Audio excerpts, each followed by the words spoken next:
Now, Ray, let me ask another question. Does that mean that multiculturalism will be on its way out? Multiculturalism is a bit of a hot potato, isn't it? It is, yes. Yes. Australia has a very rich culture and a diverse culture because of the origin and the ethnicity of the people that have come here. But the central tenets of our culture, which I believe have come from the Christian faith, the fact that we are all equal, we're made in the image of God, and men and women, we are all equal. Rich man, poor man, there is no difference, and that needs to be maintained. That's really the important thing we want to defend, is the right to ensure that people have that culture.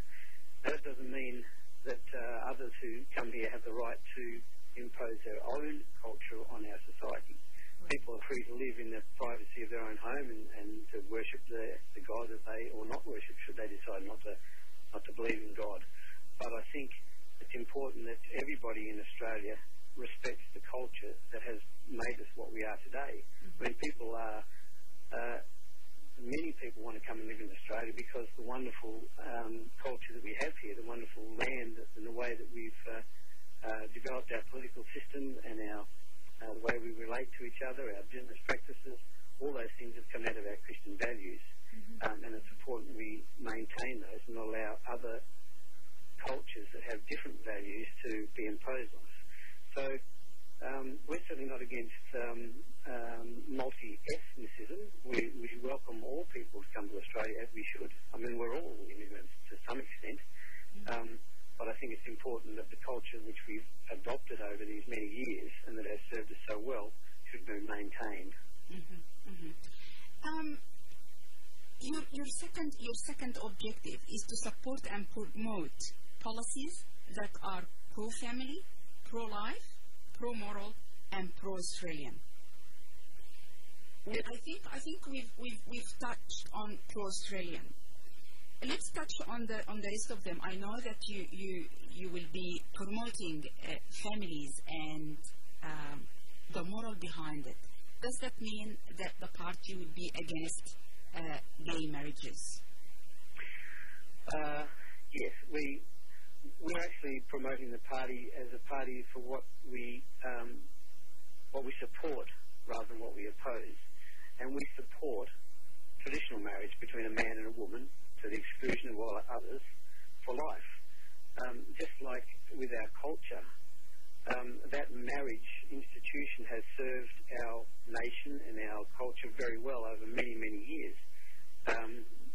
And to devalue that culture by allowing other forms of marriage, to devalue that institution of marriage by allowing other types of relationships to be called marriage, is detrimental to the marriage itself. We've already seen marriage devalued by the ease in which people can get a divorce and other things that we've done over the past few decades. Have seen people, I guess that the institution of marriage has been devalued in people's eyes, and they see it as just another thing that they can step in and out of. And by allowing gay couples or multiple marriages, it just devalues that further. So I think it's important we discriminate in a positive way towards the traditional marriage of a one man, one woman for life. Okay. Promote the true welfare of Australians with a special emphasis on reconciliation. Could you please enlighten me on this? Does that have something to do with the Aborigines and that they have different rules that applies to them, or I am reading something else in this objective? The reconciliation does actually refer to the Aboriginal people.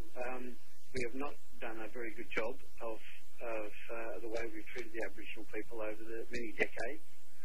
I think we need to revisit that completely.